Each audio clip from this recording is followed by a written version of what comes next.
Terima kasih Anda masih bersama kami. Bagi Anda yang baru saja bergabung, kami hadirkan kembali 3 berita utama hari ini. Kabar gembira bagi warga Klaten, tol segmen Klaten Prambanan mulai beroperasi dan masih gratis untuk dilintasi. Para pekerja di sekitar jalur Pantura Demak rugi besar akibat banjirop, lantaran mereka sering terjebak macet dan motor rusak serta berkarat.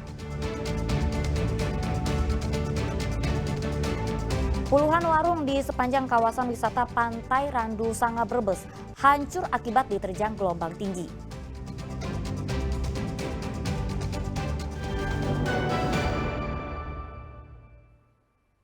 Ya, puluhan warung di pesisir Pantai Randu Sanga di Kabupaten Brebes porak-poranda diterjang air pasang dan angin kencang. Pedagang rugi karena sebagian besar peralatan dagangan mereka hanyut terbawa ombak.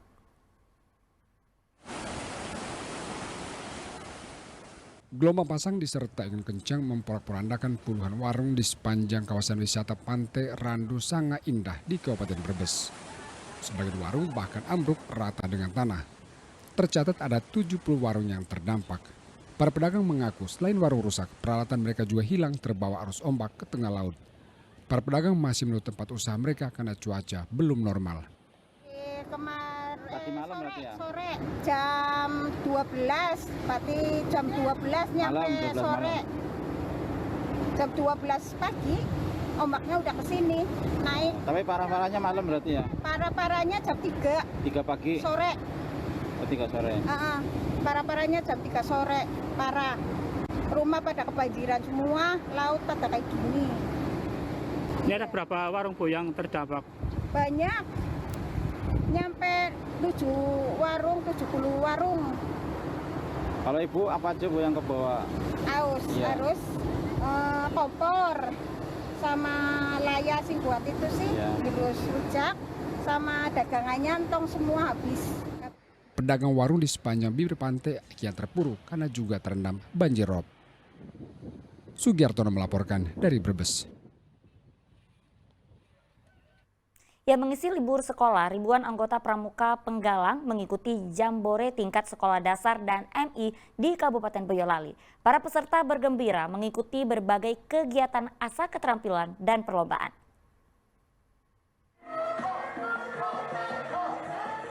Ribuan anak-anak larut dalam kegembiraan menari bersama dengan teman-teman. Selain itu, mereka juga mengikuti berbagai perlombaan.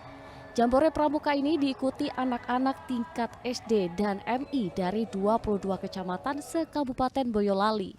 Kegiatan berlangsung 3 hari dari Selasa hingga Kamis di lapangan Jembungan, Kecamatan Banyudono. Para siswa mengisi liburan sekolah dengan mengikuti kegiatan yang bisa membentuk karakter anak-anak. Berbagai perlombaan digelar dari tanya jawab soal kepramukaan, lomba membuat karya dari tongkat pramuka dan tali hingga mengunjungi sejumlah tempat wisata di Banyudono. Merupakan event sekali dalam 2 tahun. Para juara akan mendapat piagam dan uang pembinaan. Yang keluar juara akan maju ke tingkat kuartir atau setingkat provinsi Jawa Tengah. Kegiatan ini diikuti oleh peserta Pramuka Penggalang SDMI se-Kabupaten Boyolali yang semua diikuti oleh 22 kecamatan. Jumlah peserta yang mengikuti kegiatan kali ini masing-masing kecamatan mengirimkan 4 regu. Jadi 4 regu kali 22 kecamatan. Dan kegiatan ini berisi tentang kegiatan pengasahan keterampilan dan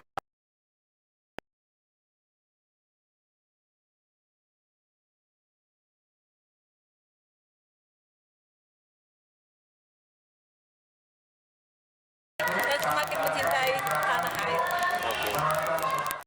Jambore Pramuka diharapkan bisa menumbuhkan karakter anak-anak sebagai cikal bakal generasi emas 2045 mendatang.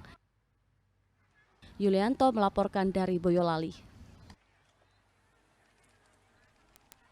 Mau punya sumber uang tak berkesudahan dari pekarangan rumah?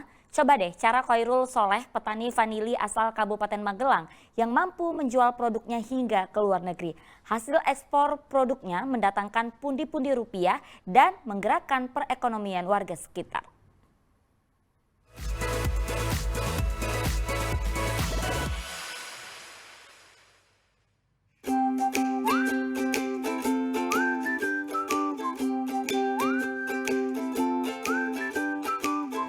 Dari sisi modal sebetulnya kita tidak terkendala karena kita bisa dengan solusi paling murah, paling hemat pun ada. Sehingga kita cuma beli bibit aja tok, insya Allah bisa. Kita di pekarangan rumah bisa, di depan rumah bisa, di samping rumah bisa, di balkon tingkat pun bisa. Sehingga kita tidak terkendala dengan lahan, saya yakin. Dengan modal berapapun saya yakin ketika pengen bertani vanili masih bisa.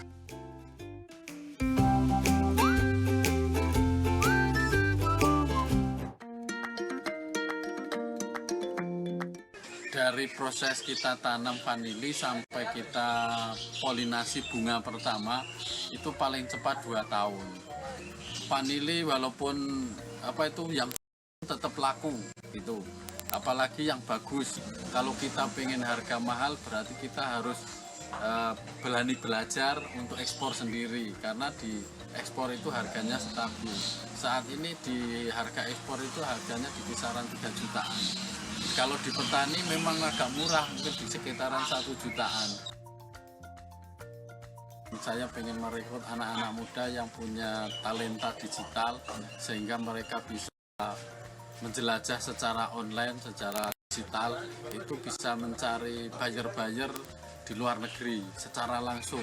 Walaupun cuma 10 kilo, 50 kilo atau 1 kintal pun kita insya Allah nanti kirim pelan-pelan karena memang belajar itu harus dengan proses gitu. Tapi tanaman vanili ini menjadi salah satu tanaman yang bisa dibilang tidak repot dalam perawatan gitu. Bagi orang pekerja seperti saya pun ketika seminggu sekali nengok kebun gitu, itu sudah dapat perawatan yang bagus dan hasilnya juga lumayan. Jadi bisa menambah pendapatan bulanan. Kami fokus pada pengembangan produk-produk vanili. Jadi kami tidak selesai hanya pada panen, kita keringkan kemudian jual basah atau jual kering. Tapi kami juga sudah mulai masuk sebutannya R&D ya, Research and Development, pada beberapa produk turunan olahan dari vanili seperti sabun untuk perawatan kulit, kemudian masker, lalu ada juga ekstrak vanili untuk bahan baku makanan dan minuman, lalu kemudian juga ada lulur dan lain-lain yang sedang kami coba kembangkan.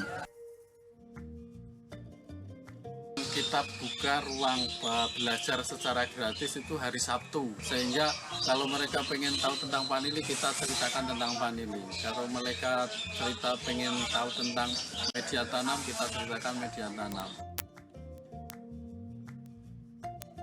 Kalau kita tidak langsung terjun, kita melihat lokasinya, kemudian cara tanamnya, ya sepertinya mungkin tidak akan maksimal hasilnya. Ya saya sih berharap mudah-mudahan jalan apa yang menjadi keinginan kami bisa gitu, bisa untuk bisa segera dimulai. Gitu.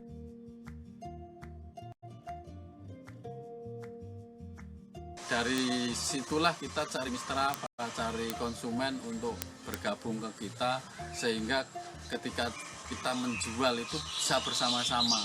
Untuk satu kecamatan Salaman, mereka yang pengen nanam itu kita kasih gratis untuk bibitnya. Karena saya pengen Salaman menjadi sentra bibit vanili. Harapannya nanti ketika kita punya banyak, kita menjualnya lebih gampang. Karena saya berharap satu rumah 20 tanaman, 20 pot gitu. Kalau satu tanaman bisa 1 kilo, berarti satu rumah itu bisa 20 kilo.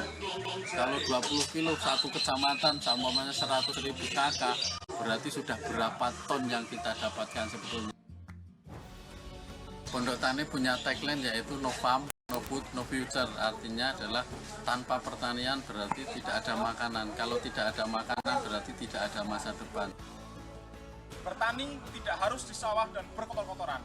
Dengan lahan yang terbatas, di pekarangan rumah, di halaman rumah, atau bahkan di balkon rumah, kita bisa mendatangkan nilai ekonomi yang tinggi dengan menanam vanili. Berani berubah? Kita harus berani!